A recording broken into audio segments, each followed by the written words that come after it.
tal? Buenas noches. Bienvenidos a todos ustedes. Estamos en la transmisión que nos está presentando la Academia Mexicana de Neurología en su sesión mensual y pues bueno, ahora vamos a tener la presentación de los aspectos básicos de la investigación en médica, ¿no? Y nos las va a dar el doctor Guillermo Vargas, que él es un neurólogo pediatra egresado el 20 de noviembre, después hizo la maestría aquí en el Hospital Infantil de México, y bueno, allá se quedó con nosotros en el hospital, y bueno, pues ahora como ustedes saben, y si no, bueno, pues es el jefe de investigación en la unidad de enfermedades neurológicas, ¿no? Y nos va a dar este magnífico tema y nos va a servir demasiado, ¿no? Entonces nos va a dar esta plática y al final vamos a tener unos momentos para preguntas y respuestas.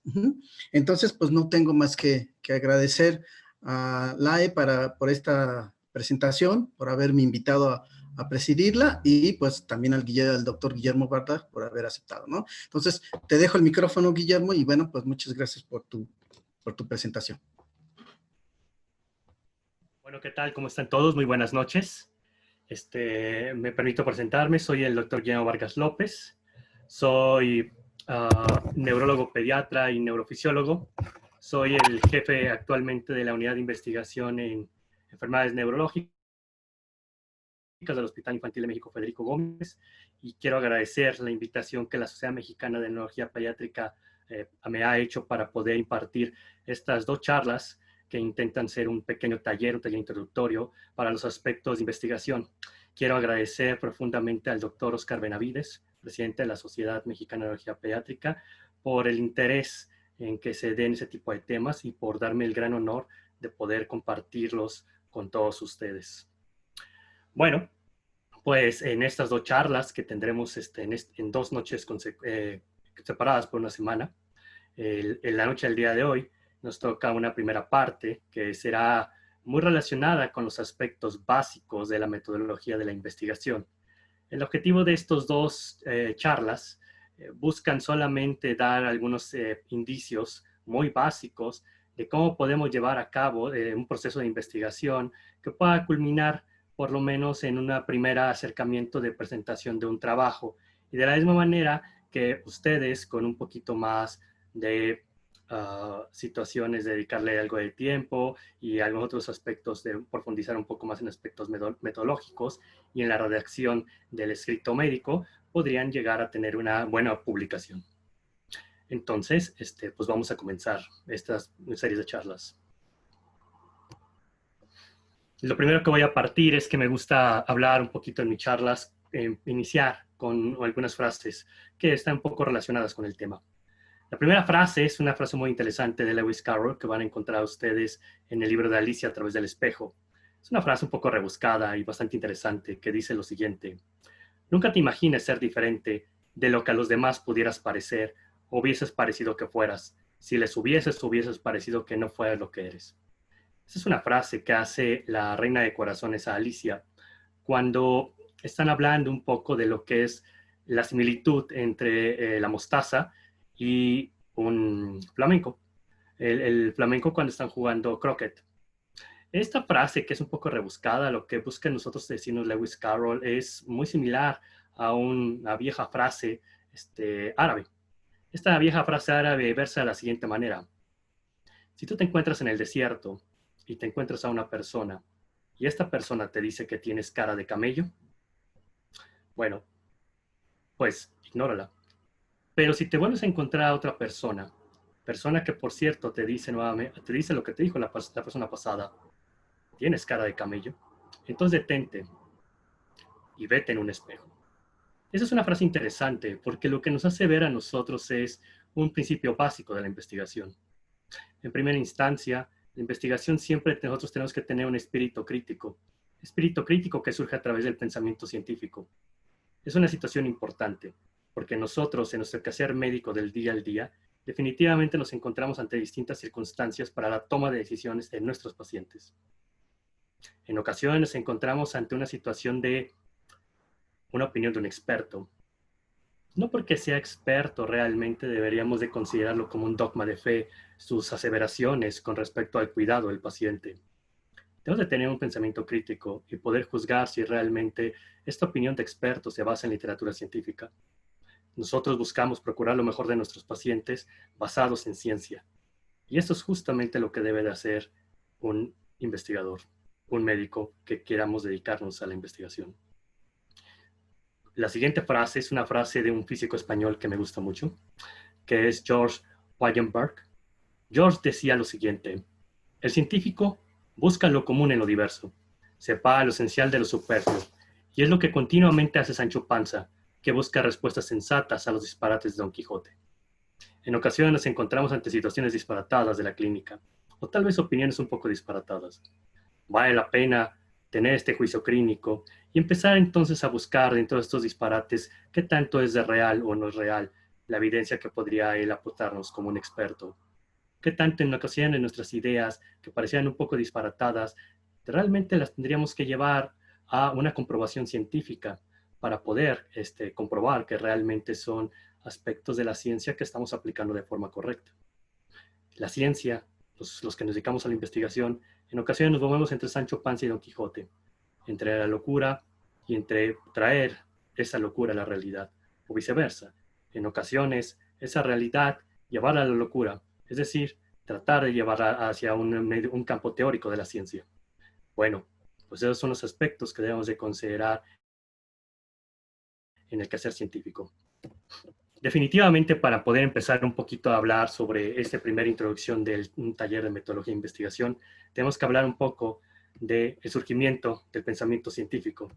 Y es que nosotros, como especie dominante en el planeta, siendo nosotros aquellos que estamos en la punta del árbol genealógico de la evolución, definitivamente somos seres que hemos desarrollado habilidades que ninguno otro de los reinos animales o de los reinos de los seres vivientes ha desarrollado.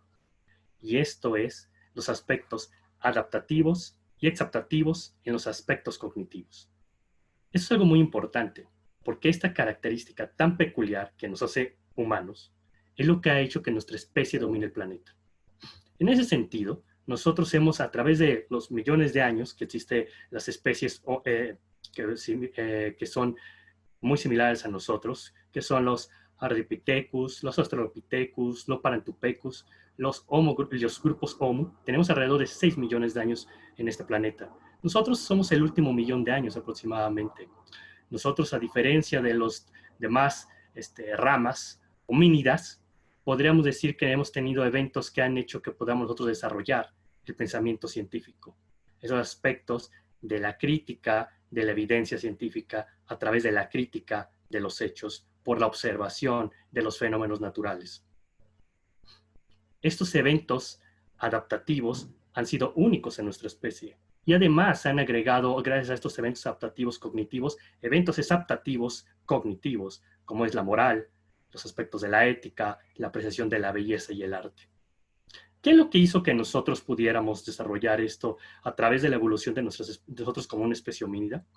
Pues definitivamente los cambios cerebrales y los cambios de volumen craneal. Pueden ver ustedes en esta diapositiva cómo vemos cráneos o restos óseos de antiguos homínidos y cómo a través de los aspectos de la evolución vemos cambios muy importantes y significativos en los aspectos del desarrollo de la bóveda craneana. Este desarrollo de la bóveda craneana se ha dado porque ha habido un incremento en la masa cerebral. Este incremento de la masa cerebral ha hecho que nuestra especie presente aspectos de tecnología, aspectos culturales, aspectos de innovación. Y estos aspectos están muy relacionados con el incremento del volumen cerebral. El incremento del volumen cerebral definitivamente ha hecho que tenemos nosotros un conectoma mucho más funcional, mucho más específico para desarrollar ciertos aspectos de adaptabilidad cognitiva, desarrollándose aspectos del juicio, la razón, la creación de hipótesis, y todo esto, sobre todo de funciones, se ha dado en las regiones de los lóbulos frontales. Podemos ver nosotros aquí los distintos cráneos de 3 homínidos. Nosotros somos el último, que es la parte del Homo sapiens, y vemos cómo hay cambios importantes y significativos a nivel de lo que son los lóbulos frontales. Hay un incremento muy importante de volumen y esto ha hecho que nosotros tengamos un desarrollo de habilidades que se conjugan con otras para que podamos nosotros haber desarrollado el pensamiento científico.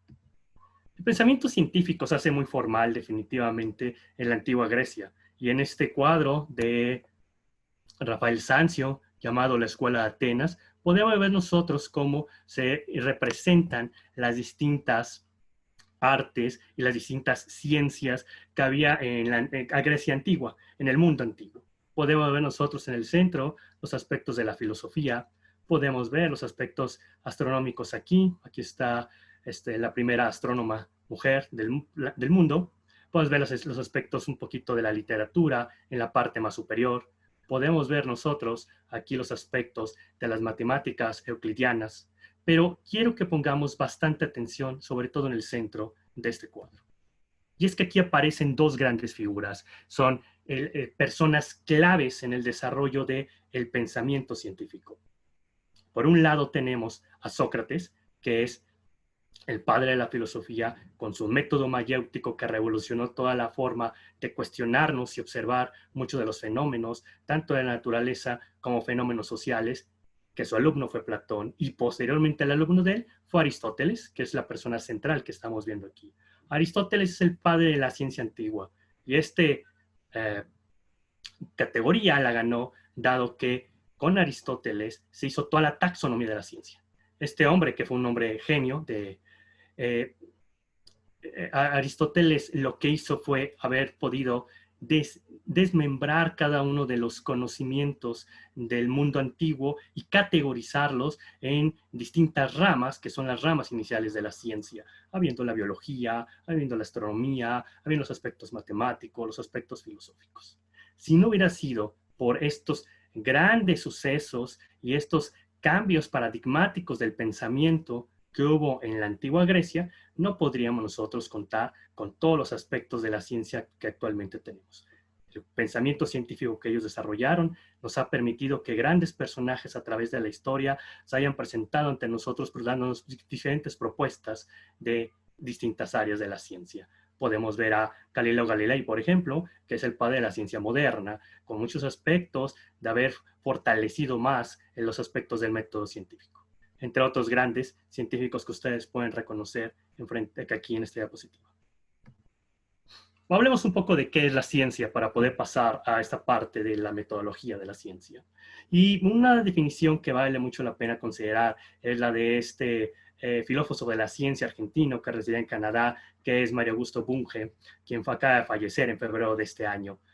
Para Bunge, la ciencia no es más que un sistema de ideas, y este sistema de ideas está caracterizado por ser un conocimiento, pero no cualquier tipo de conocimiento. Es un conocimiento que es netamente racional, está sistematizado. Además, es exacto y es capaz este conocimiento de ser verificado y también de ser debatido, esta parte que puede ser falible.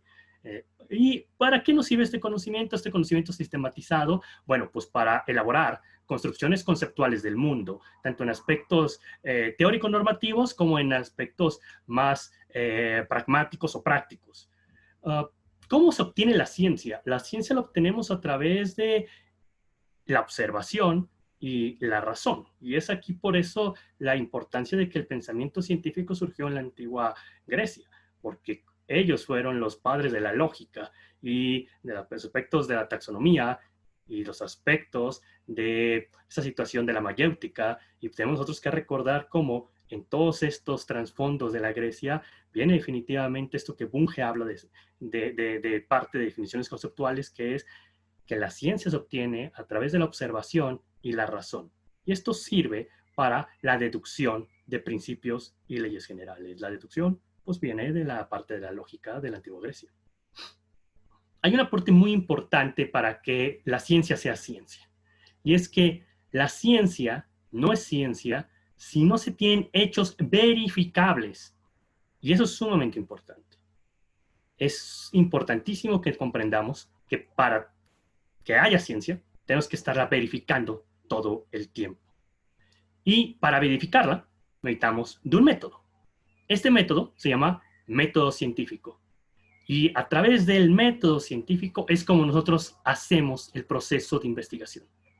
Entonces, es importante tener muy en cuenta y de forma muy clara que La ciencia es este conocimiento sistematizado y que tiene su método, y su método funciona para estar haciendo la ciencia porque todo el tiempo la estamos verificando y estamos tratando de construir estos aspectos de concepciones del mundo en aspectos normativos y prácticos. Bueno, pues la ciencia tiene su método entonces. Y esta imagen que ustedes la han de conocer mucho en las redes sociales es extraordinariamente brillante para poder explicarle qué es el método, y es el método científico, y en el cual nosotros nos encontramos hasta una primera situación. La primera situación es la observación. Y cuando nosotros hacemos un fenómeno de observación, siempre, como nuestro cerebro tiene una forma de razonamiento bayesiana de tipo de causalidad, siempre ante hacer una observación, usualmente nos planteamos un problema. Y entonces, cuando nos planteamos un problema, definitivamente pasamos a la segunda fase de lo que es el método científico, que es formulamos una hipótesis. Cuando formulamos nosotros esta hipótesis o construimos esta, siempre vamos a realizar una elaboración de una predicción. Mi hipótesis, ¿será esto o no será real? Es decir, nosotros siempre cuando planteamos una hipótesis ¿existirá esta situación o será totalmente lo contrario o será alguna otra situación? Entonces, esta es la parte fundamental después de hacer la parte de la observación. Para nosotros poder verificar si nuestra hipótesis es correcta o no es correcta, definitivamente lo que hacemos es realizamos un experimento. El experimento sirve a nosotros para poder probar si la hipótesis que habíamos planteado es correcta o no. Posteriormente a esto, de hacer el experimento, es cuando analizamos los datos y los datos son los que nos van a decir realmente la certeza o la falsedad de nuestra hipótesis. Y al analizar los datos, siempre la ciencia se va a caracterizar por compartir este conocimiento sistematizado, que es cuando sacamos las conclusiones, reportamos entonces nuestros hallazgos e invitamos al final a reproducir nuestros resultados. Porque siempre nosotros buscamos que alguien más compruebe o descarte lo que hemos nosotros encontrado. Muchos de nosotros en ocasiones tenemos una idea equivocada en la cual pensamos que la ciencia es la búsqueda de comprobar que realmente nuestra hipótesis es correcta, pero algunos filósofos de la ciencia plantean que realmente el fin de la ciencia es prácticamente comprobar que nuestras hipótesis no son correctas, porque cuando hacemos esta doble falsación es mucho más certero que los hallazgos que estamos encontrando sean verdaderos. Es decir, si por nada del mundo tiramos alguna idea hipotética que hemos nosotros planteado y todas las maneras y todas las formas comprueban que nuestra hipótesis es correcta, bueno, pues definitivamente nos encontramos a que realmente esta hipótesis es verdaderamente correcta. Entonces es algo interesante de que nosotros debemos de considerar en esta parte de la investigación científica, que estamos todo el tiempo buscando falsear realmente aquello que nos proponemos, aquello que habíamos planteado como una hipótesis. Hay una relación muy clara entre lo que es la medicina y la ciencia. Y bueno, pues esto lo pongo en ese sentido porque vamos a hablar un poco de la investigación médica. Hay una frase muy bonita de William Osler, que es un médico canadiense, que dice lo siguiente: la medicina es la ciencia de la incertidumbre y el arte de la probabilidad. ¿Cuántos de nosotros no hemos escuchado esta parte donde es la medicina tanto ciencia como arte? Hay un debate interesante en la filosofía de la ciencia, y es que para algunos filósofos de la ciencia, la medicina realmente no es una ciencia como tal. Para Mario Bunge, por ejemplo, considera que la medicina es una técnica y que esta técnica no busca realmente crear leyes universales como usualmente lo hacen otros aspectos de la ciencia, sobre todo las ciencias más duras o las ciencias más básicas. También considera que lo que hace la medicina es utilizar el conocimiento que se obtiene a través de la ciencia, sobre todo para los aspectos del proceso salud y enfermedad de los pacientes o de las personas a las cuales buscamos procurar un bienestar. Inicialmente, en la época cuando la medicina, que viene desde la época de la Grecia antigua, que ha pasado por las épocas de la Edad Medieval, que empezó en la época del Renacimiento y que muy a finales de la época del Renacimiento es cuando adopta esta parte del método científico, es cuando realmente podemos empezar a considerar que aquí es donde la medicina ya tiene este toque científico. Y en realidad para Bunge se convierte en una técnica científica. Para muchos de nosotros y para unos otros investigadores, sobre todo de las filosofías de la ciencia en medicina, sí consideran que la medicina y la ciencia tienen una relación muy clara. Lo que pasa es de que la medicina no es una ciencia dura como las matemáticas, o no es una eh, situación de apreciación de ciencias duras como la química o la física, que son ya en los ámbitos sobre todo más biológicos. No, la medicina es realmente es una combinación entre las ciencias sociales y las ciencias naturales. Y en ese sentido nos tiene que quedar muy claro que es por eso que hacemos aspectos en la parte social, que ustedes están viendo aquí en la diapositiva, donde vemos ciencia, medicina, ciencias sociales, aspectos demográficos, sociológicos y familiares, antropológicos también podemos hacer. Y esa es una parte interesante porque la medicina tiene una parte de investigación cualitativa, realmente. Y es un aspecto que nosotros en la investigación debemos tener siempre muy en consideración y muy en cuenta. Nos envolvemos ante sistemas ecológicos en el proceso de salud y enfermedad, que es sumamente importante de hacer investigación en estos mismos y que solamente se puede hacer a través de una exploración más antropológica, más social, más etnográfica. Por otro lado, tenemos las ciencias naturales, que sí, tiene datos cualitativos, pero sobre todo buscamos en esta datos más cuantitativos, más duros, más numéricos. Y esa es la otra parte que la hace un poco más dura en ese sentido, la parte de medicina. Entonces, esta parte de ciencias naturales es la parte más cuantitativa. Toda la medicina puede tener un fenómeno de investigación no nada más cuantitativo y cualitativo separados, sino también un fenómeno de investigación mixta, cual y cuantitativa. Esto es importante de aclarar porque cuando a veces en los trabajos de investigación o cuando nosotros presentamos artículos de investigación, siempre nos dicen, clasifiquemos nosotros nuestros proyectos de investigación. Pero es bueno, para poder clasificar y decir en dónde vamos a participar en el póster, plataforma, a qué revista vamos a mandar nuestro artículo, qué tipo de categorías vamos a utilizarlo para poder identificar. Tenemos que tener muy claro que existen dentro de investigación de salud estos tres grandes subdivisiones. La investigación individual, que la investigación individual o subindividual es la investigación biomédica, donde vamos a encontrar la investigación básica, que es la molecular, los aspectos de receptores, de bombas, algunos de secuenciación genética, muy exómicas, sin consideraciones tanto clínicas, sino más del aspecto básico o más del aspecto muy molecular. Esta es la investigación clínica, que es la que nos atañe a nosotros y de la que vamos a hablar ahorita, que es más de los individuos, sobre todo para sus aspectos de cuidado. Y por último, viene la investigación farmacológica, que podría ser una subrama de la básica realmente, en donde vemos mucho los aspectos moleculares en el desarrollo de medicamentos o probar ciertos aspectos de medicamentos, sobre todo en modelos animales. Busca el nivel individual, identificar mecanismos fisiopatológicos o terapéuticos. Vamos a hablar también de los aspectos de la investigación en salud comunitaria o poblacional. Es mucho de la rama de la epidemiología y de las ciencias sociales de la salud. Aquí se ve mucho los riesgos, las causas, los impactos, mucho esta situación de evaluar aspectos del proceso de salud y enfermedad en políticas públicas, en sistemas, en servicios de salud. Y lo único que buscamos es una aplicabilidad de mejora del proceso de salud y enfermedad a nivel comunitario.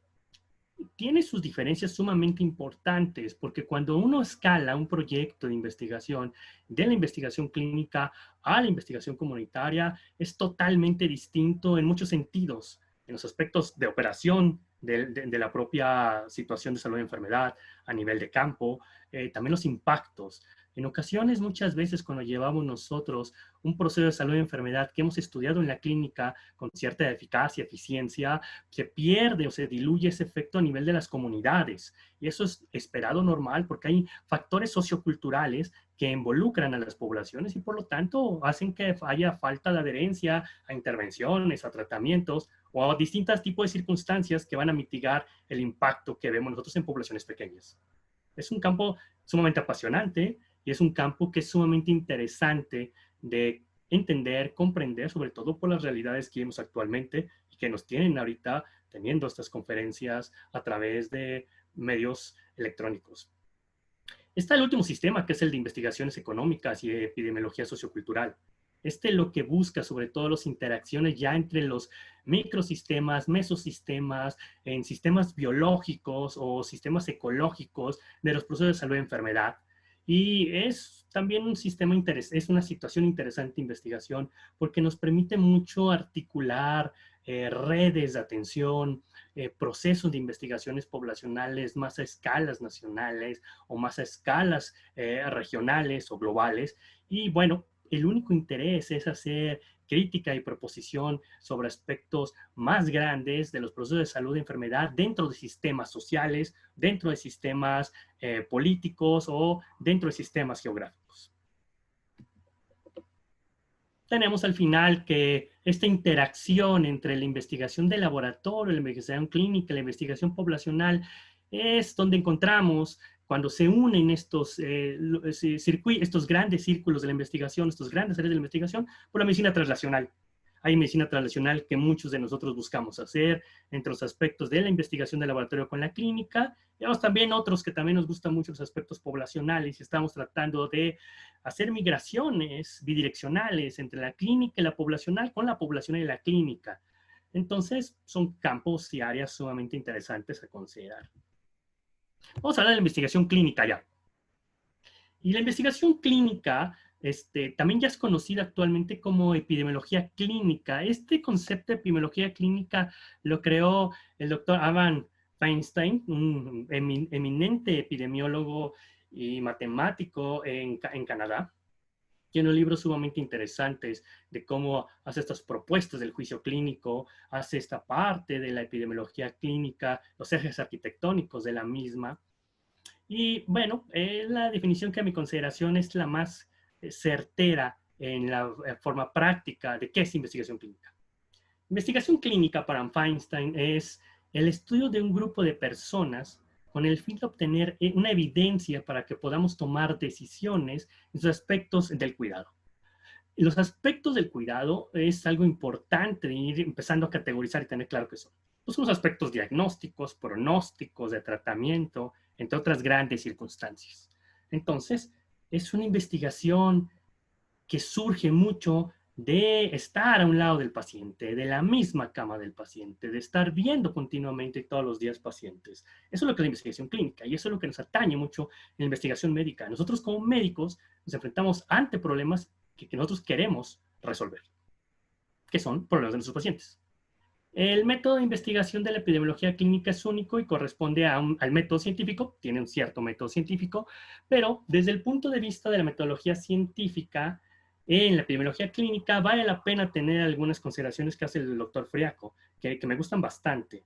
Y la primera es, el pensamiento científico en medicina lo que se orienta es a responder preguntas de la práctica asistencial, es decir, de nuestro día a día. Esto es importantísimo que lo tengamos muy claro. Buscamos nosotros en medicina siempre hacer análisis cuantitativo, más que cualitativo, pero actualmente hay cierta tendencia a hacer análisis mixtos, cual y cuanti. Son muy válidos, pero recuerden, lo más importante siempre es apoyar todo esto con datos duros, que la parte cuantitativa. Hay una estrategia, y la estrategia que a mí me permite que no me desvíe de lo que son mis objetivos de investigación, que involucra al propio método científico dentro de la investigación médica, es lo que se llama el diseño de la investigación. El diseño de la investigación es el plan general para que yo pueda obtener mis objetivos de mi investigación y pueda comprobar o refutar mi hipótesis. Esto es sumamente importante porque prácticamente esta charla está muy enfocada a los diseños de investigación. Es importantísimo tenerlos muy claro porque si yo los tengo claro, cómo son, cuáles son y para qué sirven, seleccionaré yo entonces el diseño que más me conviene para poder responder a aquella pregunta o problema que yo tengo. Entonces, si yo me genero una pregunta, tengo que buscar, comprobarla o refutarla a través de datos cuantitativos, construyendo el mejor diseño que me permita poder llegar a esta comprobación o refutación de mi hipótesis o aquello que estoy interrogando. Todo entonces en investigación surge a través de una pregunta. Entonces lo primero que tenemos que tener claro es, y lo primero que tengo que hacer cuando llego a un proyecto de investigación es elaborar una pregunta de investigación. Todo surge a través de una pregunta. No surge a través de un título, no surge a través de un solo marco teórico, surge a través de una pregunta de investigación. Todos los problemas surgen a través de esto. Observo algo y me hago una pregunta. Entonces, lo primero que deberíamos nosotros de hacer en nuestros protocolos de investigación es lo primero que debemos de escribir en nuestros papeles, nuestras servilletas, en nuestros Words, cuando tenemos una observación. Lo primero que hacemos es una pregunta. Esta pregunta debe estar dirigida, porque, como decía el doctor Firaco, hacemos preguntas para la práctica asistencial, para resolver problemas de pacientes. ¿Cuáles son los temas clásicos de la medicina? Pues están los de frecuencia. ¿Con qué frecuencia se produce una enfermedad? Están los de la normalidad. ¿El paciente sano o el paciente está enfermo? De riesgo. ¿Qué factores se asocian a un aumento del riesgo de una enfermedad? Como hay preguntas clásicas del pronóstico, del diagnóstico, del tratamiento, de la prevención y de la causa. Entonces, lo primero que tengo que hacer cuando surge un proyecto de investigación es, el proyecto surge de una pregunta. Y esa pregunta tengo que encasillarla en qué tipo de pregunta es en base a ese temas, estos grandes temas de investigación. Cuando yo construyo, cuando yo tengo en mente esta pregunta de investigación, para tener más claro y delimitar mi pregunta y que no sea una pregunta enorme, grandísima, que sabes, el primer error que usualmente tenemos cuando hacemos nuestras primeras preguntas es, podemos delimitarla, podemos hacerla más clara, más precisa y más concisa. Y yo les recomiendo para esto utilizar este acrónimo, o PICO o PECO. PICO es P de paciente, I de intervención, C de contra qué vas a comprar, O de resultado, que vas a medir, y S de estudio. Entonces puede ser pacientes con cierta enfermedad, que les voy a aplicar cierto medicamento o intervención, lo voy a comparar contra un placebo o contra el tratamiento ideal que se maneja a nivel internacional. Voy a medir el desenlace, sí, porque a lo mejor el desenlace es vida o muerte, se cura de la enfermedad o no se cura de la enfermedad, mejora algún aspecto o no mejora un aspecto, qué sé yo. Y S de parte de estudios, o sea, cómo se delimita el estudio. PICO es más o PICOS es más como para ensayos clínicos, sobre todo. PECOS es más como para estudios de cortes o de casos y controles. Lo que cambia es la E. La E porque está expuesto a cierto factor de riesgo o está expuesto a un factor pronóstico, que se estudia mucho en las cortes. Entonces ahí no hay intervenciones. Ahí lo que es una maniobra de observación. Yo puedo construir mis preguntas de investigación basándome en PICO o en PECO, dependiendo de lo que me esté preguntando. Y eso me ayuda mucho porque me hace que me vaya yo más a la literatura a buscarla.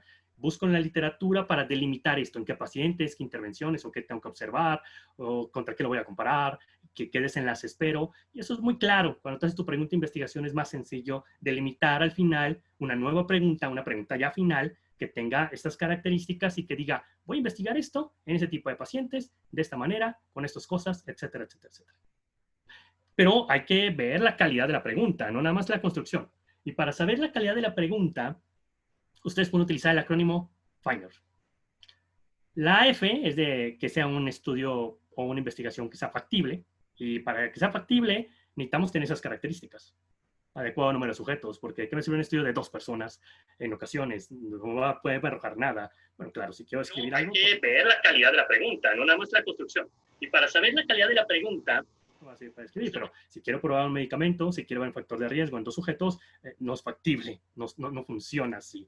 Si estoy en un hospital de tercer nivel o trabajo en el segundo nivel, pues vale, es más importante que yo tenga en un tercer nivel cierto tipo de pacientes de enfermedades más raras. Y es más fácil llevar en un tercer nivel que en un segundo nivel. Y viceversa. A veces en ocasiones patologías que son muy frecuentes, no las vemos en los terceros niveles de atención, que son los institutos nacionales. Las vemos más en los hospitales de segundo nivel. Vaya, ahí podemos preguntarnos o hacernos preguntas de un orden un poquito más de ciertas situaciones no tan extrañas de presentación, porque ahí tenemos a pasto bastantes pacientes que a veces no se ven en los terceros niveles de atención. Que sea interesante. Esta es una situación importante porque tiene que despertar en el investigador una situación de que quiera realmente ver, se apasione por responder la pregunta y que realmente al resto de sus compañeros les atraiga. Y por el simple hecho de que realmente tiene que ser una pregunta que realmente mueva un poco las conciencias científicas para poder realmente establecer un diálogo rico entre distintos investigadores o distintos expertos y con la intención de resolver un problema muy peculiar o particular. Debe ser novedoso y es difícil en estos tiempos encontrar algo novedoso. Hay tanta gente que se dedica a investigación que se generan miles de preguntas día a día. Mi consideración es, vale, es poco ya plausible lo muy novedoso en estos tiempos. Nunca hay que desanimarse. Conforme uno se hace más y más y más preguntas y se especializa más en un tema, es más fácil de que te vuelvas, que des con una pregunta muy novedosa que revolucione muchos de los campos de la atención médica. Tiene que ser siempre ética. Y ese es un problema que en ocasiones afecta mucho a la ciencia.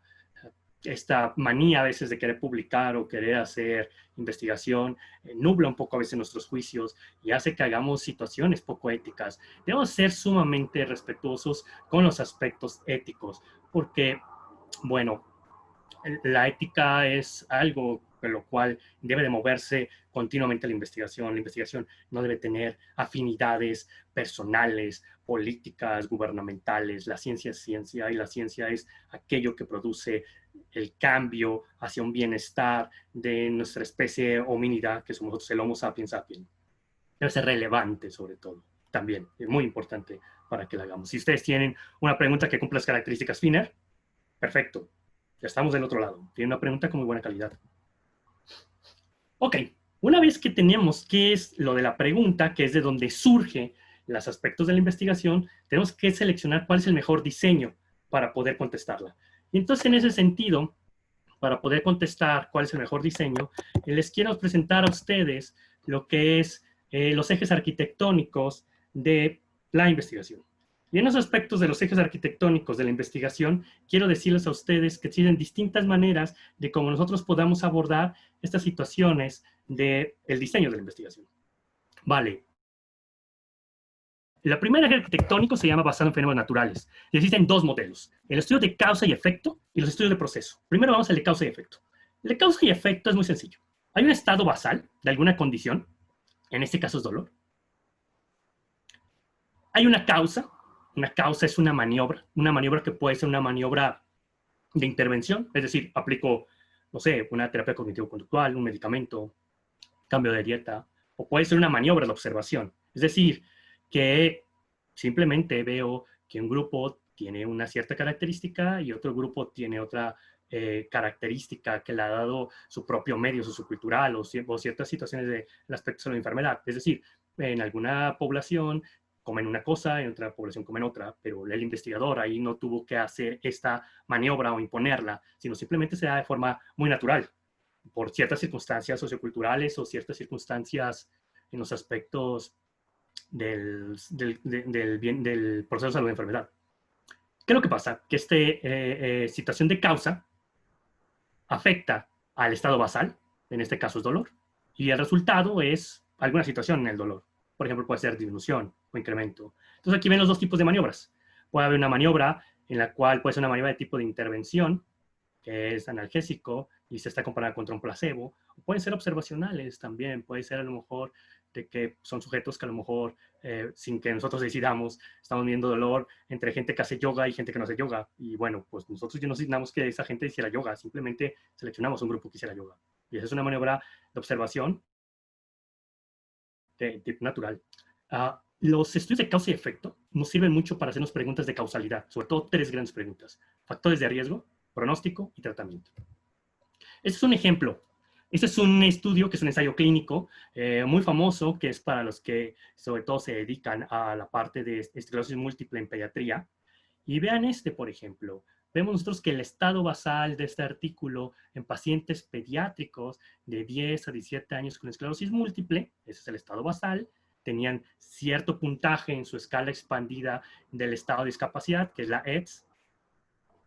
Aplicamos una causa, en este caso la causa es una intervención farmacológica, son dos intervenciones farmacológicas, fingolimod, de este lado, e interferón beta, aquí les pongo las dosis, la proporción, etcétera, que se dio, pero aquí lo que importa es que en este estado basal, estas situaciones que son las causas, que son estas intervenciones, que son estas maniobras experimentales, porque las puso un investigador, tienen un efecto. Y el efecto es un cambio a los 2 años de haber sido administrado ambos medicamentos, fingolimod de interferón beta 1 alfa, pues en los aspectos de recaída ajustada por año, en los aspectos de la escala expandida del estado de discapacidad. Y aquí lo que se vio es que fingolimod tiene 0.12 contra interferón beta 1 alfa, que es de 0.67. Tiene mejor respuesta respecto al fingolimod. Este causa-efecto, lo que busca es contestarnos una pregunta de tratamiento y lo contesta a través de un ensayo clínico. Vamos para allá, para la parte de ensayo. Lo que quiero es, esos son estudios de causa-efecto. Están los de procedimiento. También el enfoque arquitectónico de los estudios de proceso, vamos a evaluar sobre todos los aspectos de calidad. Y vamos a comparar distintos procedimientos, por ejemplo, contra otro o contra un estándar. Y lo que nosotros buscamos es englobar preguntas de diagnóstico. Y aquí está la situación. Tengo cierta información del paciente, por ejemplo, en este caso, esquema cerebral transitoria, y lo que hago es estudio procesos. Y aquí hay 2 procesos. Un proceso que es el estándar de oro en este caso, que es la arteriografía de carótidas para detectar la isquemia cerebral transitoria. Y está el procedimiento contra el que lo quiero comparar, el procedimiento que quiero probar, porque es más barato, es más accesible, es menos riesgoso, es menos costoso, que es el ultrasonido de carótidas. Entonces, este procedimiento 1, que es un proceso 1, lo voy a comparar contra el estándar de oro, que es un proceso 2. ¿Qué es lo que me arroja estas comparaciones de procesos? Pues sensibilidad, especificidad, valor predictivo positivo, valor predictivo negativo. Estas situaciones que son sumamente importantes para poder establecer nosotros los rendimientos de las pruebas y poder seleccionar pruebas de tamizaje o cierto tipo de pruebas que son mucho más baratas o son más costo efectivas en comparación del estándar de oro, y que eso nos va a ahorrar tiempo, dinero y mucho esfuerzo para poder llegar a una certeza diagnóstica que en comparación del estándar de oro. Ese es un buen ejemplo de un artículo muy bonito, un clásico de los aspectos de pruebas diagnósticas o de screenings en los aspectos de desarrollo infantil. Y este artículo de Boustra lo que hace es comparar la calidad de los movimientos generales, que ustedes la conocen como General Movement Assessment, para predecir la parálisis cerebral infantil, sobre todo cuando los niños ya tienen 3 años a 3 años, 6 meses. Claro, los movimientos generales aplicamos en menores de 6 meses y queremos ver que tanto predice muy tempranamente un diagnóstico que, según los criterios de la Academia de Vigilancia de Parálisis Cerebral Infantil Europea, se planteaba a partir de los 2 años de edad. Vamos a verlo. Tiene una información de entrada, que es niños con y sin alto riesgo de daño neurológico. Un reclutamiento grandísimo en Alemania, sobre todo, donde reclutaron alrededor de 455 lactantes de 3 meses de edad e hicieron la evaluación entre los 3 y 6 meses aproximadamente.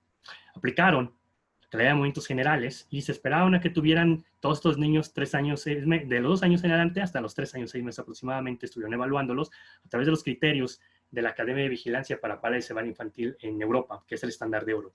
¿Qué encontraron? Pues son información de salida. Aquí están los procesos, son estos 2. La información de salida fue muy sencillo. Encontraron sensibilidad de 67% para predecir PC a los 3 años, con 6 meses, de los movimientos generales cuando se hizo entre los 3 y 6 meses de edad, una especial de 97%, un valor predictivo positivo de 100% y un valor predictivo negativo de 100%. Es un estudio que, bueno, le va más o menos a movimientos generales. Quiero decir, como pequeña acotación a este seminario, yo recomiendo bastante el uso de movimientos generales por parte de los neonatólogos y neurólogos pediatras. Realmente hay una mayor cantidad de artículos que fundamentan que es una muy buena prueba para detectar de forma muy temprana esta situación de probable parálisis cerebral infantil. Bueno, encefalografía fija. Entonces, es sumamente importante tener conocimiento de ese tipo de pruebas. Pero bueno, la intención de este seminario es hablar, esos son los procesos, son 2, este procedimiento que es movimientos generales y el estándar de oro, que son estos criterios. Se compara entonces un estándar de oro contra un procedimiento para obtener sensibilidad, especificidad, valor predictivo positivo, valor predictivo negativo. Vamos a ver el enfoque metodológico. Y el enfoque metodológico es jerarquizar, basado en la calidad de la información, los distintos diseños de la investigación. Y aquí ya vamos a hablar más específico de los diseños. Y esos son los clásicos diseños que ustedes van a encontrar en la literatura y son los que deberíamos de construir para contestar nuestras preguntas de investigación. El de mayor calidad es el ensayo clínico, sigue la corte, dosis de casos y controles, y el último es el transversal. Vamos a enfocarnos sobre todo a explicar un poquito la parte de que el ensayo clínico tiene una maniobra experimental, los demás son observacionales. Hay distintos tipos de seguimientos, longitudinales, o no hay seguimiento, que es transversal. Distintas direccionalidades para obtener la información, prolectivo, retrolectivo, ambilectivo, y si buscan o no buscan asociación. Es decir, comparan o no comparan grupos o resultados, o situaciones, o si solamente describimos. Recuerden, el mejor de todos los diseños es el ensayo clínico, obviamente, pero no todas las preguntas podemos resolverlas con el ensayo clínico, entonces tenemos que pasar al mejor segundo modelo o diseño, que es la corte. Vamos a hablar qué es una maniobra experimental contra una maniobra observacional. Y aquí tenemos dos artículos. En su lado derecho de la pantalla van a ver ustedes un observacional, y es este de medir cómo se comportan, si hay cambios en la microbiota fecal entre sujetos que tienen el trastorno del espectro autista sin discapacidad intelectual contra aquellos sujetos con el trastorno del espectro autista con discapacidad intelectual. Aquí no hubo una maniobra. Aquí simplemente los investigadores lo único que hicieron fue, en un grupo de niños con los criterios bien establecidos y claros de trastorno del espectro autista, determinaron quién sí y quién no tenía discapacidad intelectual, tomaron sus muestras de heces fecales, no hicieron ninguna modificación en los aspectos de ingesta de alimentos, ni dieron tampoco ningún tipo de tratamiento, es decir, son condiciones naturales, muy naturales, una maniobra muy observacional en la cual no hacen nada, simplemente recabaron los datos sin modificarles dietas, sin hacer absolutamente nada, miden cómo se encontraban las heces fecales y arrojan sus resultados. Esa es una maniobra observacional, no hubo ninguna intervención de los investigadores. Pero en el otro estudio, por ejemplo, un estudio muy interesante de lo que es la terapia de transferencia de microbiana, si beneficia o no estos aspectos de los síntomas en el trastorno espectro autista, sobre todo los síntomas conductuales y las conductas estereotipadas y repetitivas y los cambios en la microbiota. Bueno, pues aquí los investigadores, Kang, lo que hizo fue una terapia de transferencia microbiana que consiste de vancomicina durante 2 semanas, limpieza intestinal y todo lo que ustedes están viendo en esta diapositiva. El investigador de este lado, Kang, hizo una maniobra experimental.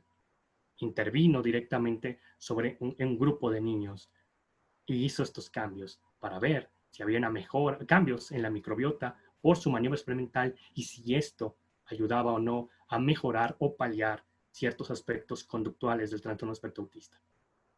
Entonces, observacional, experimental. Con respecto al seguimiento, si son longitudinales o transversales, tenemos aquí dos ejemplos muy claros. A su mano derecha van a encontrar los aspectos transversales. Se hace una evaluación en un solo momento del tiempo, solamente una. El ejemplo de la doctora Barnard, ella hizo espectroscopía en resonancia magnética, además hizo imagen cuantitativa y lo que midió fue la fracción de grasa intramuscular en las extremidades inferiores y eso lo comparó con cómo era su rendimiento de las pruebas funcionales, subir o bajar escaleras, la prueba de los 6 minutos, la caminata o carrera de 10 metros. Vio si había una relación, una correlación entre estos cambios de la resonancia con estos aspectos funcionales del niño. Una y una medición. Pero en el otro ejemplo es un longitudinal. Los longitudinales pueden medir de este momento del tiempo el presente hacia el futuro, que son esos prospectivos, o puede ser que en este momento del que el presente mido hacia el pasado. Eso es ser retrospectivo. Este es un estudio retrospectivo de los aspectos de la disfunción ventricular izquierda en pacientes con distrofia muscular de Duchenne. Lo que hizo Akiwa fue buscó de forma retrospectiva en su hospital donde estaban trabajando todos los pacientes que tenían distrofia muscular de Duchenne o distrofia muscular de Beckett, y entonces vio quiénes de estos eran pacientes que habían pasado habían llegado a ese hospital para hacer resonancia magnética cardiovascular, es decir, resonancia magnética de corazón. Y solamente seleccionó aquellos que tenían 2 o más mediciones. Entonces, un longitudinal no es una medición, sino tiene que ser 2 o más mediciones hacia el futuro, y ese longitudinal hacia el futuro se llamará prospectivo, o hacia el pasado, y ese longitudinal hacia el pasado se llama retrospectivo.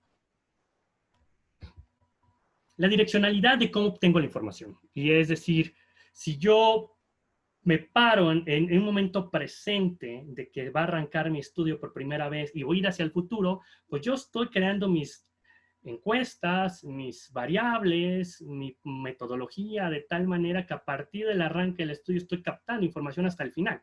Eso se llama prolectivo. Si al contrario, yo estoy aquí en el presente y ya pasó lo que tenía que haber pasado, ya se presentó el fenómeno que se tenía que haber presentado, y justamente ese fenómeno me hace pensar hacia atrás, ¿qué pasó en el pasado para que tuviera este resultado? Pues bueno, estoy construyendo el recabar mi información en el presente y voy a ir hacia el pasado, a obtener los expedientes, obtenerlo de otra manera. Pues eso se llama retroelectivo. Cuando ya arrancó mi estudio, pero todavía no termina de presentarse mis resultados, es decir, estoy justamente a la mitad, ahí se llama una recabar la información de tipo bilectiva. ¿Ustedes qué deberían de preferir? Pues todo lo que es prolectivo. No tanto lo retrolectivo ni ambilectivo. Pero bueno, entiendo yo que tenemos todos limitantes y a veces en ocasiones las primeras preguntas de investigación las contestamos de forma retrolectiva. Está bien, pero tratemos de contestarlo de mejor manera, que es la prolectiva. Y la última situación es, si estamos ante una comparación, es decir, hay una asociación, o no hay asociación, es decir, que estamos describiendo un fenómeno. Y cuando hacemos una descripción, por ejemplo, que es la del lado derecho de su pantalla, este estudio de Lancet Neurology, de este Sayal, pues hizo un estudio descriptivo y lo único que busca es mostrar el espectro característico o ciertas situaciones muy descriptivas de algún grupo específico de enfermedades o cierto tipo de situaciones.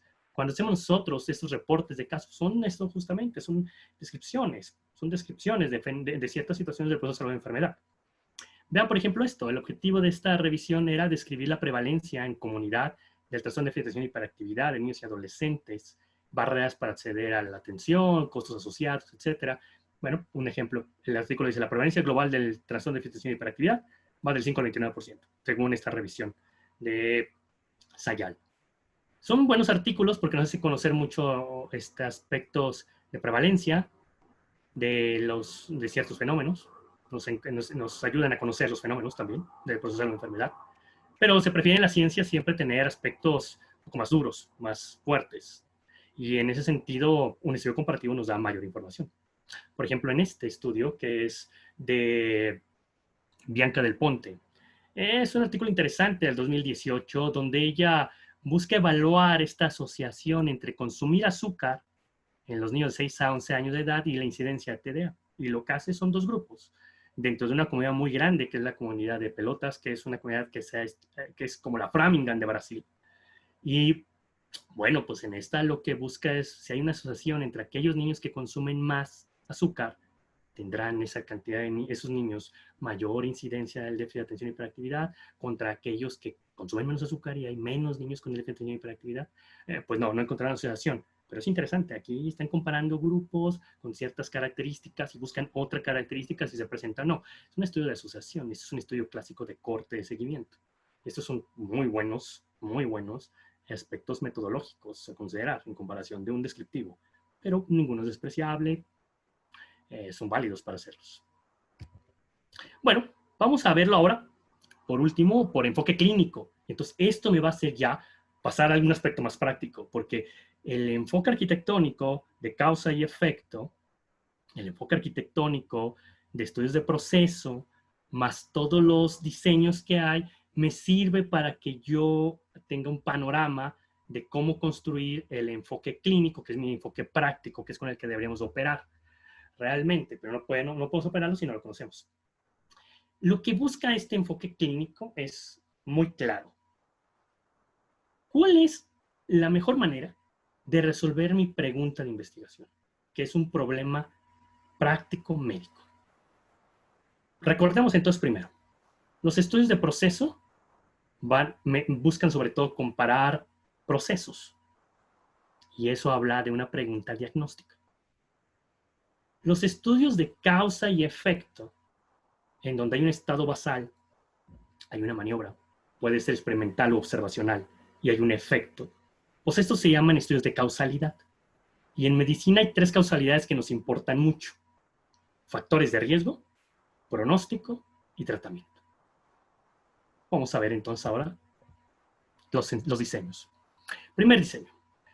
Los estudios de pruebas diagnósticas, recordemos, son estudios de proceso, donde hay información basal del paciente. Hay procesos, usualmente es un procedimiento 1 contra un estándar de oro, que es el procedimiento 2.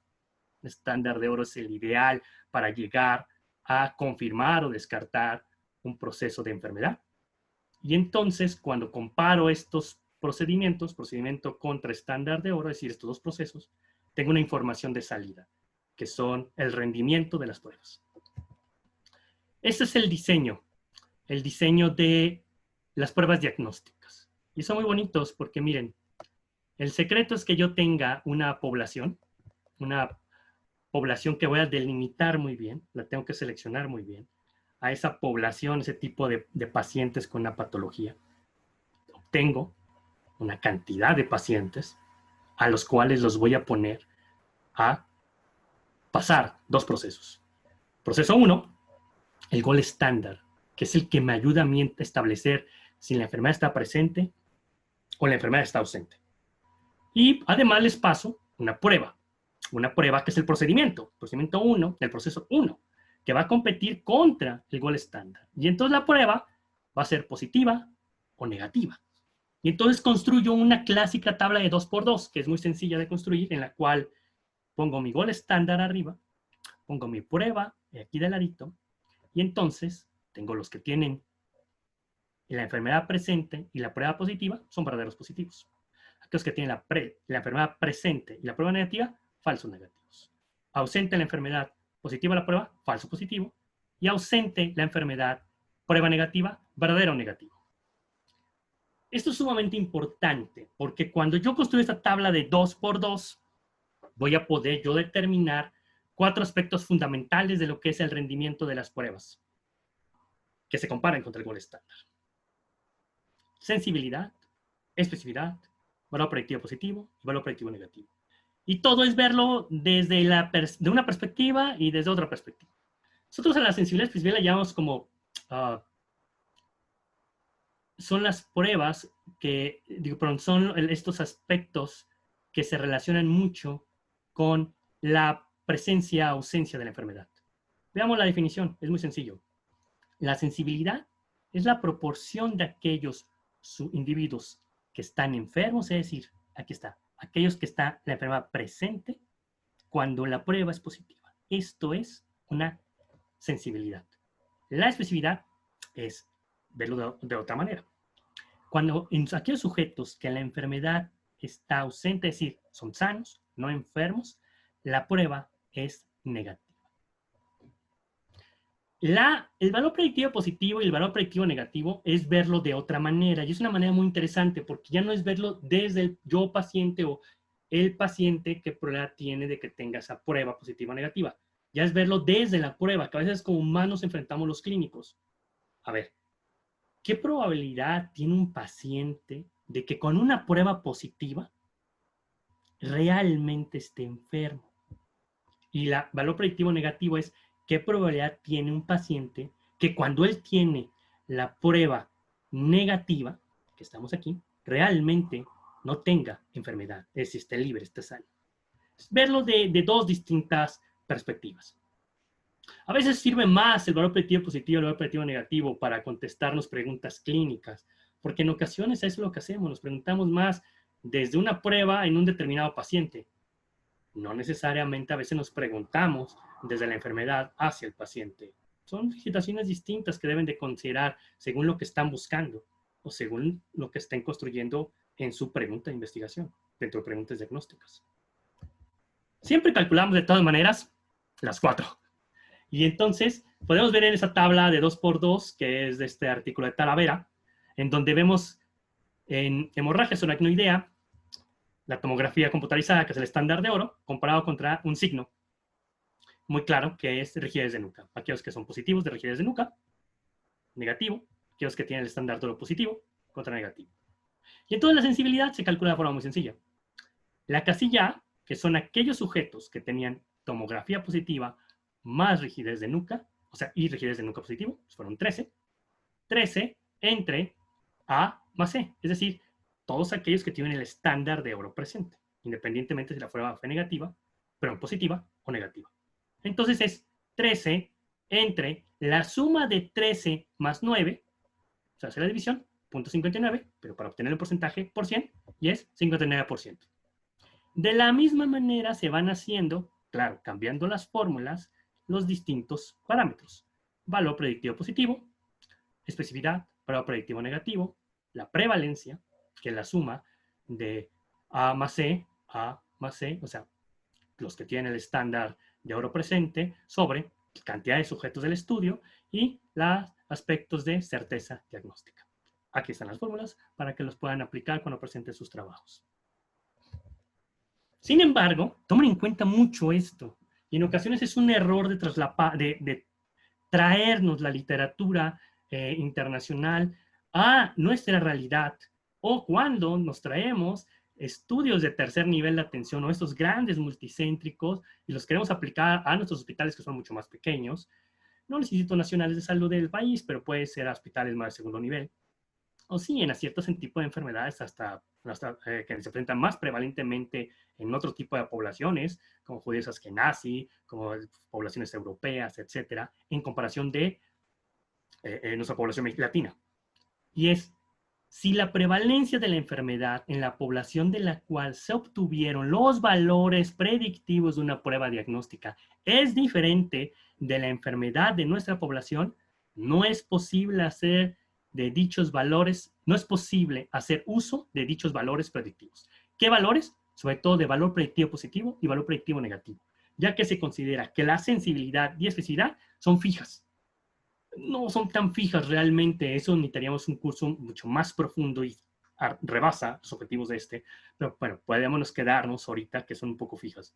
Vale, vean aquí en la prevalencia de una enfermedad en una población es de 11%, en otras del 56%, sensibilidad es de 59%, especificidad del 94%, vale, son propiedades fijas. Pero vean cómo cambia el valor predictivo positivo y el valor predictivo negativo entre lo que es de 57 a 94 solamente por un incremento de la prevalencia entre una población y otra población.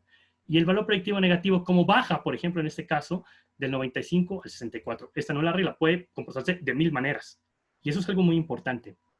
¿Por qué traigo esta colación?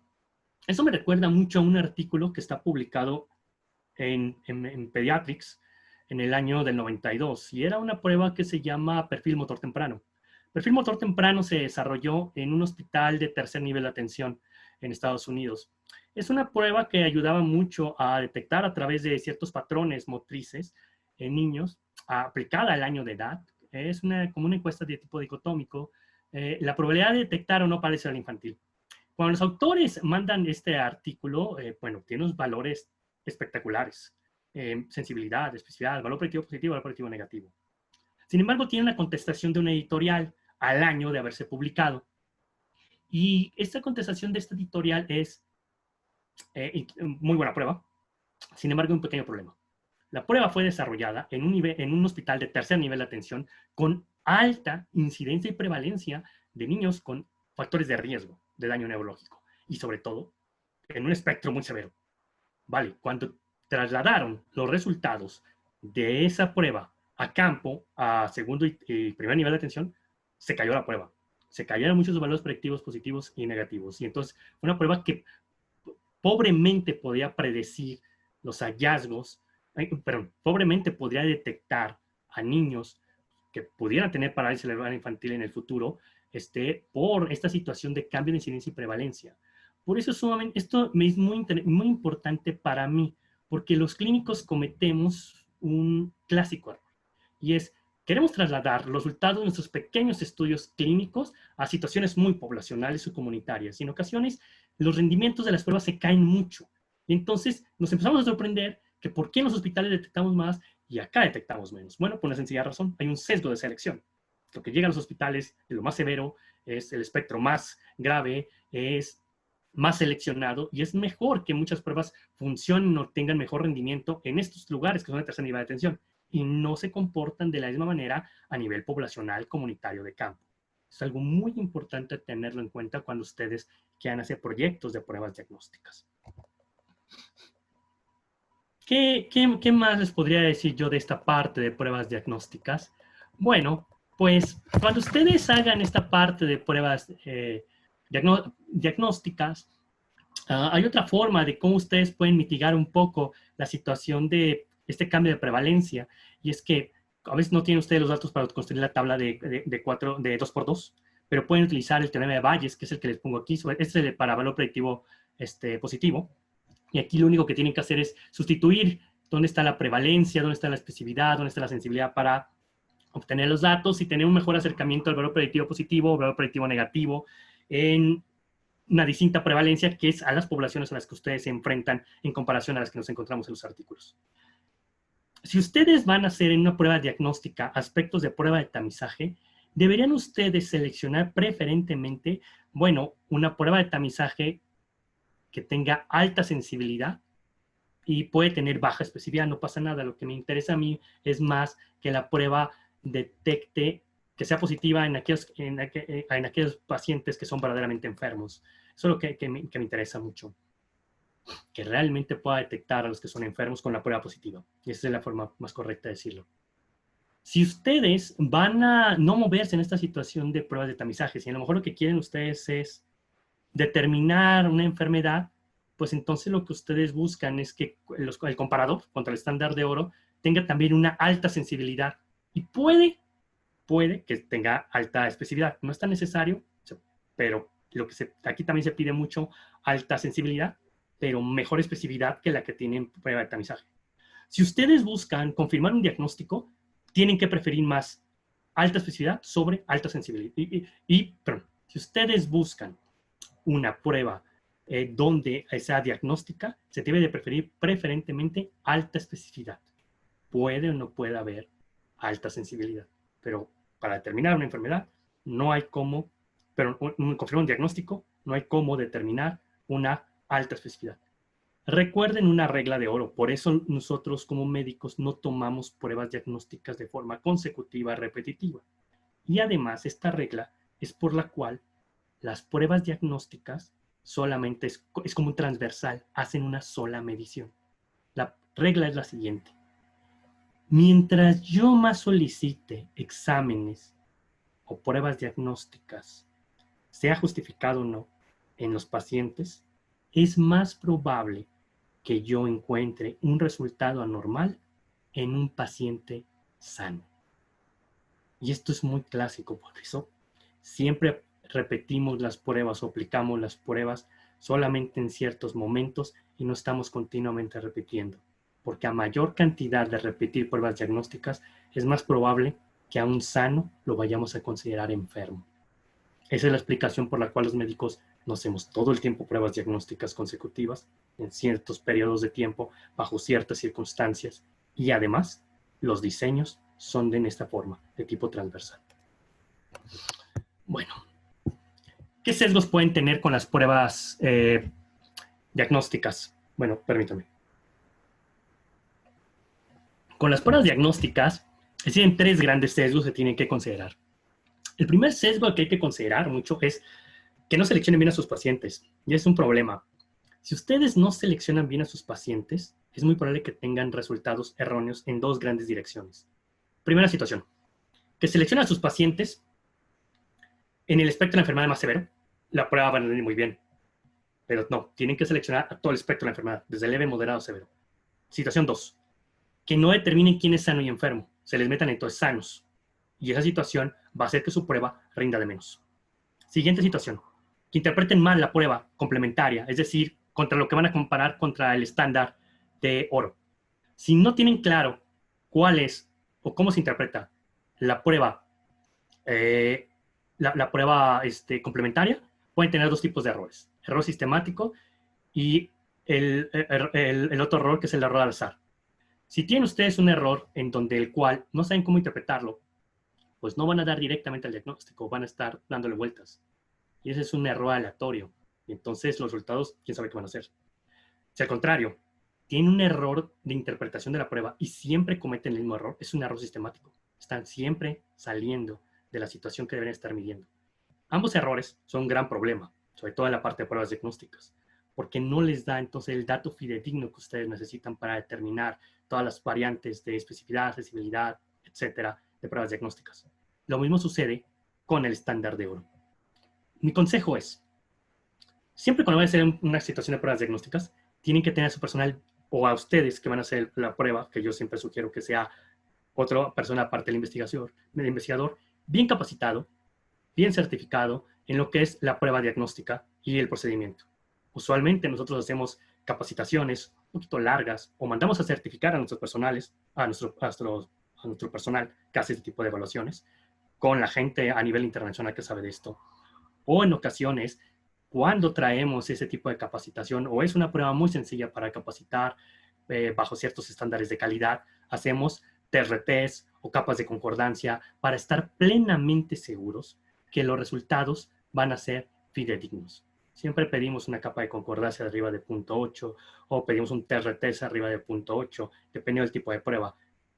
Y son estas pruebas que son de tipo molecular, sabes que hay que probar. Tiene que ser .90, .99, son pruebas psicométricas, tipo de situaciones más cognitivo-conductuales, etcétera, de desarrollo, las pedimos arriba de 0.80. Vamos a los últimos estudios, que son los de causalidad. Su diseño general, recuerden, está basado en un estado basal, y ese estado basal va a cambiar a un cierto desenlace dado por una maniobra. ¿Cuáles son los diseños que están en estudios de causalidad? El clásico, el ensayo clínico, el más importante de todos, el mejor para demostrar causalidad.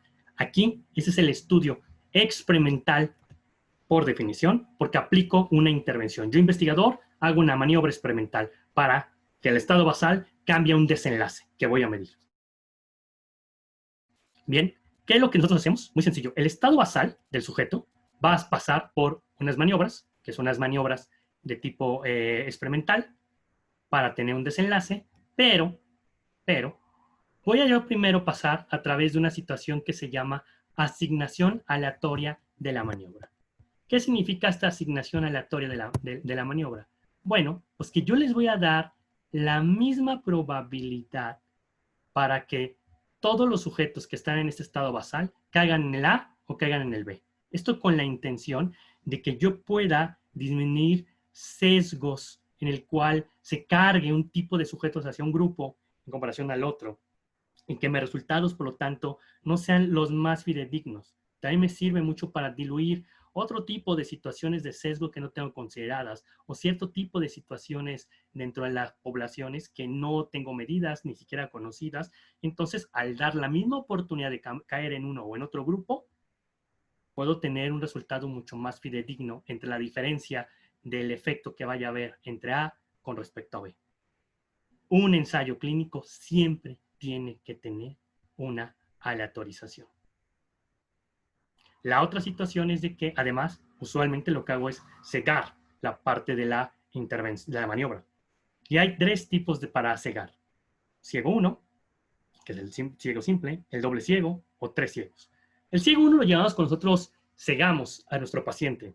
Es decir, no sabe qué maniobra recibe uno o qué recibe el otro. Pero tenemos ciertas estrategias para poder hacer esto. Al igual que tenemos estrategias para la autorización, como son tablas para autorizar, ciertas fórmulas, etcétera. Nosotros tenemos también ciertas maniobras para el cegamiento de nuestros pacientes. Ensayos clínicos, quirúrgicos, no podemos cegarlo. No cegamos ni al operador, que es el cirujano, ni podemos super cegar al paciente. Eso no sería ético. Pero con medicamentos lo hacemos mucho. Doble ciego es cuando está cegado tanto aquella persona que va a recibir el procedimiento como aquella persona que da la intervención. Desconoce el tipo de tratamiento, qué tipo de pastillas está tomando, qué tipo de intervención estamos aplicando en el sentido, sobre todo, de tipo más farmacológico. Y el triple ciego es cuando tanto el paciente como el que administra la intervención, como el que analiza la intervención, o como el que analiza los datos al final, perdón, es aquel que, bueno, ninguno de los tres lo sabe. Entonces, bueno, pues es un estudio experimental, longitudinal, proyectivo y comparativo. Tiene bastantes sesgos que hay que considerar nosotros mucho en consideración en la parte de este tipo de estudios, el estado basal de los pacientes. Tenemos que considerar mucho la parte de la maniobra. Es sumamente importante la parte de la maniobra tener muy claros aspectos de calidad para que podamos nosotros llevar de mejor manera la intervención y que no haya dosis diferentes o impactos diferentes. Y lo que medimos es eficacia, efectividad y eficiencia. El siguiente estudio es el de seguimiento de grupo de las cortes, que es un seguimiento de un grupo de sujetos con características similares a través del tiempo. Lo que hacemos es que reclutamos a un grupo de pacientes con mismas características y los seguimos a través del tiempo. Usualmente pueden ser prospectivas, es decir, proyectivas también, o pueden ser retrospectivas, donde ya estoy aquí cuando ya la enfermedad resultó o el factor resultó y lo quiero recabar hacia atrás. La característica es que la corte es un grupo de sujetos bien compacto, bien claro, que yo determino un momento cero de reclutamiento y a través del tiempo voy avanzando y voy haciendo 2 o más mediciones del factor que yo requiero o necesito. Es un tipo entonces de estudio de corte, el estudio de corte es observacional, longitudinal, proyectivo y comparativo. Recuerden, el secreto aquí mucho radica en cómo van a reclutar la corte y que van a hacer las mismas mediciones para evitar el sesgo y que tienen que tener muy claro desde el inicio qué medición van a hacer en todos los sujetos. Si no, van a caer en distintos tipos de sesgos. Viene la serie de casos y controles, que los casos y controles es en el clásico estudio retrospectivo, en el cual nosotros determinamos los casos, cuáles son los grupos de control, y vamos a hacer una medición hacia el pasado para ver a qué estuvieron expuestos, qué sí estuvieron expuestos los casos y qué no estuvieron expuestos los casos, que es exactamente lo mismo para que fueran casos, este factor de riesgo expuesto. Y de la misma manera, este factor de riesgo si estuvo presente ausente en este grupo de control. Es el clásico estudio retrospectivo en el cual nosotros determinamos sobre todo factores de riesgo. Es un estudio que tiene muchos sesgos porque depende mucho de la información que ustedes vayan a obtener. Además de esto, bueno, pues en una situación en la cual ustedes deben de determinar perfectamente quiénes son los controles, que es la parte más difícil de hacer en este tipo de estudios. Por último, bueno, antes que pasemos al último estudio, quiero que hagamos algunas diferencias entre el estudio de corte y el estudio de casos y controles. Quiero que vean, porque a veces es difícil un poco diferenciarlos y a veces notamos mucho que esta es una de las principales situaciones que muchos cuando iniciamos en investigación nos cuesta inicialmente diferenciar qué es una corte y qué es un casos y controles. Porque puede haber cortes retrospectivas, que es el tiempo hacia atrás, igual que un casos y controles, que es retrospectivo. Lo importante aquí es que ustedes tengan claros que la corte está bien definida. El casos y controles está bien definido en que son dos grupos, un control y un caso. ¿Vale? Hay un grupo casos y un grupo controles. El grupo control es el más difícil también de determinar, porque no todos los controles son controles ideales para los casos. La corte es un grupo que son muy homogéneos, son exactamente similares, comparten la misma enfermedad, comparten muchas de las características, y este es lo que lo hace como un grupo constituido de soldaditos que vamos a vigilar a través del tiempo de forma prospectiva o retrospectiva. La exposición se mide en los miembros de la corte, en la parte de la corte, y usualmente la exposición se mide ya que se dio en el casos y controles, se mide tanto en el caso como en los controles. Los casos de la corte surgen durante el seguimiento. En cambio, los casos del casos y controles ya están desde el inicio. Desde el inicio ya definí quién es mi caso y quién es mi control. En la corte no. En la corte, sea retrospectiva o prospectiva, todos están juntos, vamos avanzando hacia atrás y hacia adelante y ahí voy diferenciando quién tuvo y quién no tuvo el factor. Mide incidencia la corte y en cambio los estudios de causa y control son más de prevalencia, de exposición de casos. Y bueno, casos y controles puedo medir riesgos absolutos, relativos, atribuibles y se puede estimar como un riesgo relativo que es en realidad una prevalencia, no es tanto un riesgo relativo en los aspectos de causa y controles. Vamos a pasar al último estudio, que es el estudio transversal o de encuesta. Es el más común, pero es el de menos calidad científica. Solamente hago una sola medición. Es un tipo observacional de una sola medición, por eso es transversal. Es retrolectivo, usualmente ya se dio el fenómeno y mido hacia atrás. Y puede ser descriptivo, que solamente describa en qué porcentaje se presenta la enfermedad, como en este caso se dice, o puede ser comparativo, que compare dos subgrupitos de aquí y diga si hay diferencias o no, solamente de una manera descriptiva o de correlación.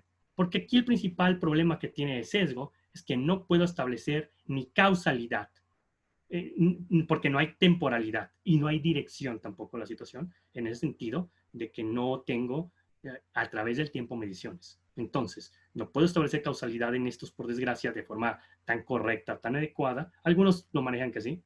Realmente es complicado establecer una causalidad. No son estudios realmente de asociación, son de correlación, porque no hay direccionalidad y no hay temporalidad. Bueno, pues sé que ha sido un poco maratónico el día de hoy, pero es un poquito para profundizar en los aspectos de los diseños. Voy a resumir en 2 minutos muy brevemente lo que hemos visto el día de hoy, que quiero que quede muy claro. El quehacer médico definitivamente tiene que ver con los aspectos de la ciencia. Somos una ciencia que se comporta entre los aspectos sociales y de las ciencias naturales. O para algunos somos una técnica científica, pero definitivamente nuestro quehacer cotidiano está muy relacionado con la ciencia. Nuestras preguntas de investigación las queremos contestar porque van a ayudar sobre todo a descifrar aspectos relacionados con el cuidado de nuestros pacientes. Para poderlas contestar necesitamos un diseño que es el diseño de investigación de la investigación médica, que son los diseños de investigación. Existen varias preguntas, causalidad, perdón, disculpen, existen varias preguntas, los cuales son diagnóstico, tratamiento, pronóstico y factores de riesgo. Elijamos siempre el mejor diseño para contestar estas preguntas. Tratamiento, definitivamente el ensayo clínico es la mejor opción. Para los aspectos de pronóstico, definitivamente las cohortes son la mejor opción. De la misma manera, los aspectos de factores de riesgo. Por desgracia, en ocasiones es difícil que nuestros primeros estudios de factores de riesgo podamos hacerlos a través de corte, porque las cortes son caras, son a veces muy difíciles de conformar. Entonces a veces los contestamos con casos y controles. No es bueno contestar pronóstico con casos y controles. Las diagnósticas usualmente son como estudios transversales, pero tienen sus particularidades muy específicas en donde es un estudio de procesos y comparamos dos. Estándar de oro contra un procedimiento y obtenemos ciertos datos que son el rendimiento de la prueba. Y existen los estudios normales, que son los transversales, que casi todos a veces iniciamos en estos procesos de investigación. Son los de menor calidad, pero nos ayudan sobre todo a describir o a correlacionar ciertos fenómenos que estamos observando en nuestro paciente diario. Si tenemos claro este tipo de situaciones, será más fácil que podamos contestar de la mejor manera nuestras preguntas de investigación. En la próxima sesión hablaremos más sobre cómo podemos usar ciertos aspectos estadísticos para poderlas contestarlas. Les agradezco mucho su atención y buenas noches. Gracias. Bueno, pues buenas noches nuevamente. Pues muchas gracias, doctor Guillermo. La verdad es que una plática pues muy productiva. Nos ha enseñado muchas cosas, evidentemente. Pues bueno, mucha gente ya está embebido en este tipo de situaciones en la investigación, pero la verdad es que fue una plática muy, muy constructiva. Bueno, entonces, pues bueno, ya tenemos algunas preguntas. Y sí pues vamos a hacer estas preguntas, ¿no? El doctor Diego Fernández Trujillo nos comenta que desde el punto de vista de los residentes, ¿usted qué piensa, doctor Guillermo? ¿Qué tipo de competencias clínicas son las que van a utilizar los residentes para el aprendizaje, para el desenvolvimiento de la neurología pediátrica? Sí, Visto desde el punto de vista de la investigación. Perdón, disculpe, nuevamente me podría repetir ese último pedacito que no lo escuché. Sí, viendo desde el punto de vista de la investigación, ¿no? Sí, claro. Sí, gracias, doctor, por la pregunta. Creo que es sumamente importante que no nada más nosotros que hemos hecho una residencia de neurología o aquellos que están cursando una residencia de neurología, sino aquel que tenga una formación en las ciencias de salud, debemos de tener un enfoque de crítica sobre la literatura que está habiendo actualmente.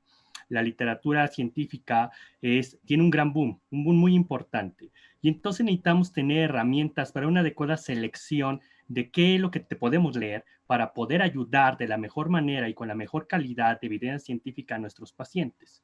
Definitivamente creo que lo que es sumamente importante aquí es ver el enfoque desde los aspectos de cuáles son las preguntas que tiene el clínico, por eso motivo por la cual realicé esta presentación, esta charla de esta manera, teniendo claro cuáles son las grandes preguntas clínicas que son diagnósticos, pronósticos, tratamientos, ver cuáles son los mejores métodos para contestar estas preguntas. Y entonces, cuando nosotros somos residentes y entonces nos enfrentamos a leer una cantidad exorbitante de artículos, es muy sencillo que si nos basamos en el tipo de pregunta clínica a la cual nos estamos enfrentando y vemos que el artículo contesta con el mejor modelo metodológico, de primera instancia, es un buen momento para acercarnos a ese artículo y es un buen momento para que aquellos que no tienen ese acercamiento, mejor los olvidemos. Entonces, en la parte de investigación creo que es bastante bueno tener esta claridad en los aspectos metodológicos y creo que es más que suficiente para un residente de neurología pediátrica tener muy claro los diseños de forma muy básica y los principales análisis estadísticos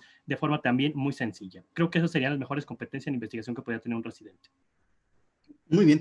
Oiga, este que comentaste ahorita de la revisión de los artículos, ¿no? Evidentemente a lo que estamos expuestos primero es al resumen, ¿no? De acuerdo.